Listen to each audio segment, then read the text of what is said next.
खवातीन या home makers हर वक्त या दिन के ज्यादातर हिस्से में लेजीनेस या थकावट का शिकार रहती हैं और अपेरेंटली उनको इसकी कोई स्पेसिफिक रीजन भी नजर नहीं आती that why they are victim of this condition. आज के व्लॉग में आपके साथ 5 प्राइम रीजंस शेयर करूंगी जिनका कंपैरिजन आप अपनी डेली रूटीन और हेल्थ से करेंगे तो आपको जरूर पता चल जाएगा कि आप हर वक्त सुस्ती, थकावट या लेजीनेस क्यों फील करते हैं। अगर आपका शुमार भी ऐसी खवातीन में होता है जो थोड़ा सा काम करके थक जाती हैं, उनको बहुत ज़्यादा थकन फील होने लगती है या कोई और काम करने को दिल नहीं करता, तो इन 5 पॉइंट्स या रीजंस को ज़रूर एक्नॉलेज करें और अपने आप से इसका कंपैरिजन करें। और इन सब वजूहात का पता होना भी सब खवातीन के लिए बहुत ज़रूरी है to gain control on this condition. So let's start our today's vlog. Assalamu alaikum everyone. This is Sana. Welcome back again. Hopefully you are all doing great. I'm fine too. Alhamdulillah. Vlog start हो रहा है early morning से। बच्चियां school के लिए ready हो रही थी और यहाँ मैं मियाँ जी के लिए कावा बनाने आई थी। अच्छा, ये कावा ना हेल्थ के लिए बहुत अच्छा रहता है, इम्यूनिटी बूस्टर भी है। मैं भी इसे 3-4 दिन या 1 हफ्ते के बाद पी लेती हूँ। इसमें सिंपली मैंने दालचीनी, सौंफ और हरी इलायची डाली है। आप चाहें तो लौंग के 1-2 पीसेस भी इसमें डाल सकते हैं। और इन चीज़ों के साथ अगर थोड़ा सा अदरक भी आप क्रश कर लें तो बहुत बेनिफिशियल रहेगा, क्योंकि अदरक डाइजेशन के लिए बहुत बेस्ट रहता है। ये कावा आपको हेल्दी भी रखता है और अंदर से स्ट्रॉन्ग भी बनाता है। अगर इनमें से कोई 1 या 2 चीज़ें मिसिंग भी हैं तो इट मेक्स नो डिफरेंस। आपके पास जो भी चीज़ें अवेलेबल हैं आप वो डाल दें। 2 कप गर्म पानी में आप ये डालें और जब पानी 1 कप रह जाए तो आप इसे कंज्यूम कर लें। 1 चम्मच इसमें शहद ऐड कर लें और हाफ लेमन स्क्वीज़ कर लें। डाइजेशन और स्किन के लिए ये बहुत अच्छा है। इसके अलावा आपकी स्लीप क्वालिटी को भी इम्प्रूव करता है। जनाब, let's move to the topic. बात हो रही थी खवातीन की लेजीनेस के हवाले से। अच्छा, कीप इन माइंड कि सिर्फ आप ही नहीं हैं जो सुस्ती, थकावट या लेजीनेस या किसी भी किस्म की थकन का शिकार रहते हैं, बल्कि एक सर्वे के मुताबिक 22% लोग थकावट या फिर लो एनर्जी फील करते हैं। हाँ, कभी कभी थकावट महसूस करना बिल्कुल नॉर्मल है, लेकिन हर वक्त की थकावट की कुछ वजूहात हैं जिनको ज़्यादातर ईजिली फिक्स किया जा सकता है और वो 5 रीजंस ये हैं। Reason number 1 is you don't sleep enough, यानी आप जरूरत से कम सोते हैं। हार्वर्ड यूनिवर्सिटी की एक तहकीक के अकॉर्डिंग एक बालिग इंसान को 7 to 8 आवर्स की नींद की जरूरत होती है। जब आप सोते हैं ना तो आपका जिस्म अपने फंक्शंस को नॉर्मल तरीके से परफॉर्म करने के लिए बहुत सारे काम करता है, जैसे कि डेड टिश्यूज की रिपेयरिंग और सारे दिन की मेमोरी को स्टोर करना।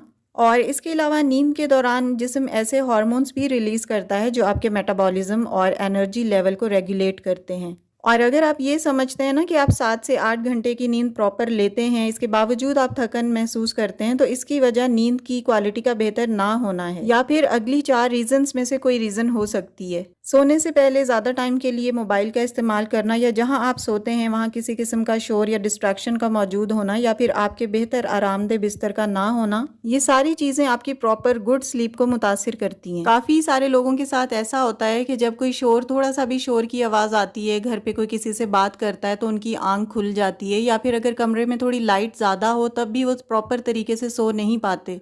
And I am one of them. मुझे भी अगर थोड़ा सा कोई शोर होता है, डिस्टॉर्शन, या कोई कमरे में लाइट ज़्यादा होती है ना, तो मेरी स्लीप क्वालिटी बहुत ज़्यादा मुतासिर होती है। कई लोगों के साथ ये प्रॉब्लम होती है और कई लोग ऐसे होते हैं जो काफ़ी शोर, लाइट और जो कुछ भी उनकी ज़िंदगी में हो रहा होता है ना, वो आराम से पूरी नींद अपनी लेते हैं और सोते रहते हैं। और कई लोग ऐसे होते हैं जो अपनी स्लीप क्वालिटी को बेटर करने के लिए मेडिसिन का सहारा लेते हैं। तो इस तरह की चीज़ें बिल्कुल भी यूज़ नहीं करनी चाहिए। नेचुरल नींद लेनी चाहिए, चाहे वो जितनी भी हो। प्रॉपर वे में आप अपनी नींद पूरी करने की कोशिश किया करें, क्योंकि सारा दिन होम मेकर्स ने इधर उधर के सारे घर के काम करने होते हैं और अगर उनकी स्लीप क्वालिटी अच्छी नहीं होती तो वो थकन या सुस्ती का शिकार रहती हैं। Now coming to the second reason, which is you don't drink enough water, यानी आप जरूरत से कम पानी पीते हैं। जब आपका जिस्म डिहाइड्रेटेड होता है तो आपके जिस्म के ऑर्गन्स अपना काम प्रॉपर तरीके से करने के लिए जिस्म के बाकी पार्ट से पानी खींचकर इस्तेमाल करते रहते हैं। तो इससे अल्टीमेटली क्या होता है कि आपके जिस्म के जो बाकी पार्ट्स हैं उनमें पानी की कमी हो जाती है, क्योंकि हम जानते हैं कि पानी में 2 हिस्से हाइड्रोजन और 1 हिस्सा ऑक्सीजन बनता है और हमारा जिस्म ऑलमोस्ट 70% पानी पर मुश्तमिल होता है। एक सर्वे के अकॉर्डिंग पानी की जिस्म में 1 से 2% की कमी भी जिस्म को लो एनर्जी और थकावट का शिकार कर देती है। और हैरत की बात यह है कि आपका जिस्म प्यास महसूस करने से पहले थकावट या फटीग को फील करता है। तो इसलिए जब भी आप कम पानी पीते हैं ना तो आपको सुस्ती या थकावट का सामना करना पड़ता है। तो इसलिए इस कंडीशन को ओवरकम करने के लिए आप दिन में 7 to 8 ग्लास वाटर जरूर पिया करें। इसको ईज़ी करने के लिए ना आप एक बॉटल में पानी रखें और उसे शाम तक ख़त्म करने की पूरी कोशिश किया करें। 1-2 दिन जब आप इसे प्रॉपर पिएँगे ना तो आहिस्ता-आहिस्ता ये आपकी हैबिट बन जाएगी। और जिस्म में वाक़ई पानी की कमी से ना ख़वातीन सुस्ती और काहिली का शिकार होती ही हैं। अगर आपका वाटर इनटेक कम है और हर वक्त थकावट और सुस्ती का शिकार रहते हैं तो पानी ज़्यादा मिकदार में इस्तेमाल किया करें। Reason number 3 is you don't exercise. हर वक्त की थकावट महसूस करने की तीसरी वजह एक्सरसाइज ना करना है और तकरीबन हर वक्त फारिग रहना है। जी बिल्कुल, फारिग रहने वाले लोग भी थकन और सुस्ती का शिकार ज्यादा होते हैं एज कम्पेयर टू एक्टिव या काम करने वाले लोग। जो लोग फिजिकली और मेंटली एक्टिव होते हैं ना वो थकन को अपने करीब आने ही नहीं देते। उनके पास इतने काम होते हैं कि उनका ध्यान थकन की तरफ जाता ही नहीं है और वो बस एक के बाद दूसरा, दूसरे के बाद तीसरा काम करते चले जाते हैं। और जो लोग सुस्त और काहिल होते हैं ना वो बस एक काम करने के बाद बैठ जाते हैं, फिर सोचते हैं कि दूसरा करें या ना करें। हालांकि उनके अंदर इतनी पावर होती है कि वो काम करें, लेकिन वो सिर्फ अपनी सुस्ती की वजह से नहीं उठते अपनी जगह से, क्योंकि बिल्कुल सुस्त और ढीले बैठे रहना ना उनकी एक किस्म की आदत बन गई होती है और वो अपनी इस आदत से इतना मजबूर और इतना इसमें पुख्ता हो गए होते हैं कि उनको ना इसी फारिग रहने में ही मजा आ रहा होता है और वो किसी काम की तरफ ध्यान ही नहीं देते। कई लोग ये समझते हैं कि हम बाजार का 1 या 2 दफा चक्कर लगाकर आ गए हैं या 2-3 दफा सीढ़ियां चढ़े हैं तो इतना काफी है। या कई होम मेकर्स या खवातीन सोचती हैं कि 1-2 दफा झाड़ू लगा लेना और पोछा लगा लेना ही काफी है। झाड़ू या मॉप करने से आपकी बॉडी नो डाउट मूव तो करती है, लेकिन आपको प्रॉपर वे में जो पसीना आना होता है, जो आपकी ब्रीदिंग तेज होनी होती है, वो नहीं होती। और एक्सरसाइज का मेन पर्पस ही ये है कि आपको प्रॉपर पसीना आए। According to a survey, exercise ना करने वालों में एक्सरसाइज ना करने की सबसे कॉमन वजह ये है कि वो हर वक्त थकावट का शिकार रहते हैं और एक्सरसाइज कर ही नहीं पाते। हालांकि सारा दिन एक्सरसाइज ना करना और सारा दिन इनएक्टिव रहना ही लो एनर्जी का सबसे बड़ा कॉज है। और अगर आप रोज लो एनर्जी फील करते हैं तो बाकायदा एक्सरसाइज करने के लिए स्केड्यूल बनाएं और कम से कम एटलीस्ट इतनी एक्सरसाइज जरूर करें कि आपको भरपूर पसीना आ सके। अगर आपको एक्सरसाइज करना, जिम जाना मुश्किल लग रहा होता है, होम मेकर्स के पास टाइम भी नहीं होता कि वो अपने आप को इतना तवज्जो दे सकें और इतना अपने लिए टाइम निकालें, तो आप एटलीस्ट वॉक कर लिया करें। ब्रिस्क वॉक हेल्थ के लिए बहुत अच्छी होती है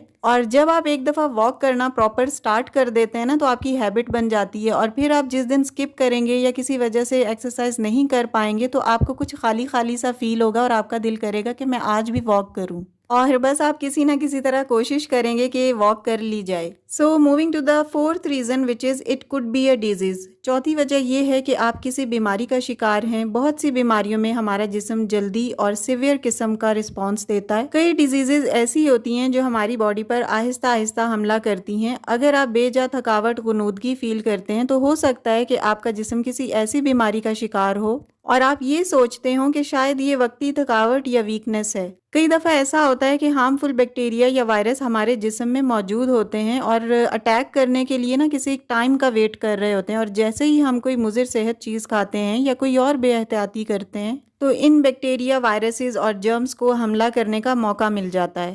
अगर आपको अपनी वीकनेस और लो एनर्जी की वजह ये लगती है तो इसका बेहतरीन सोल्यूशन ये है कि आप किसी डॉक्टर को ज़रूर चेक करवाएं और कोशिश करके प्रोसेस्ड फूड या जंक फूड को बहुत ज़्यादा अवॉइड करने की कोशिश किया करें। होममेड खाना खाएं और बच्चों को भी खिलाएं। और इसके अलावा कबाब, रोल, समोसे, कोफ्ते जो फ्रोजन फॉर्म में होते हैं ना, इनको भी बहुत ज़्यादा अवॉइड करने की कोशिश किया करें क्योंकि ये टोटली प्रोसेस्ड होते हैं और इनका ज़्यादा यूजेज हेल्थ के लिए नुकसानदेह है। हाँ, कभी कभार इन चीज़ों को यूज़ करने में कोई हर्ज नहीं है, लेकिन इसे प्रॉपर हैबिट ना बनाया जाए कि हफ्ते में 2-3 दफ़ा प्रोसेस्ड मील आप बच्चों को भी दे रहे हैं और ख़ुद भी खा रहे हैं। और डब्बे वगैरह के जो जूसेस होते हैं ना, इनको भी बहुत ज़्यादा अवॉइड किया करें क्योंकि इनमें शुगर कॉन्टेंट बहुत ज़्यादा होता है and all these are totally health hazard. Reason number 5 is you have anaemia और you are anaemic. Fifth reason ये है कि आप अनेमिक या आयरन की कमी का शिकार हैं। अनीमिया जिस्म की वो कंडीशन होती है जिसमें रेड ब्लड सेल्स की बहुत ज़्यादा कमी हो जाती है। हमारी बॉडी को सर्वाइवल के लिए आरबीसीज की बहुत ज़्यादा ज़रूरत होती है। इन सेल्स की कमी की वजह से ऑक्सीजन हमारे लंग्स से दूसरे हिस्सों को सही तरह से सप्लाई नहीं होती और ऑक्सीजन की इस लेस सप्लाई की वजह से हम थकावट और कमजोरी बहुत ज़्यादा फील करते हैं। इसके अलावा जल्दी ओवर ब्रीद हो जाना यानी सांस का उखड़ना, सर दर्द और येलो स्किन भी अनीमिक होने की निशानी। अगर ये सिम्टम्स आपके अंदर हैं तो it means you are anaemic.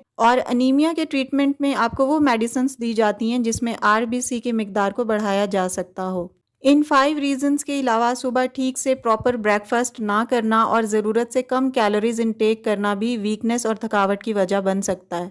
Proper needed calorie intake से हमारी बॉडी को एनर्जी मिलती है जो इंसान मुख्तलिफ काम करने में सारा दिन इस्तेमाल करता है। और इन सब चीज़ों के साथ साथ ना हर वक्त के स्ट्रेस या डिप्रेशन से भी जिस्म में एनर्जी लेवल कम हो जाते हैं, क्योंकि हमारा जिस्म हमारे दिमाग के अंडर काम करता है और दिमाग हेल्दी महसूस ना करे तो इसका असर बाकी जिस्म के तमाम हिस्सों पर भी पड़ता है। सो ये सारी वो 5 रीजंस थी जो आपकी लेजीनेस, सुस्ती या थकावट का बाइस बनती हैं। वीडियो को यहीं पे ख़त्म करती हूँ। पॉइंट्स आपको अच्छे लगे हों तो लाइक और शेयर कर दीजिएगा। And if you are new on my channel please do subscribe. See you very soon in the next video with the brand new content इंशाल्लाह।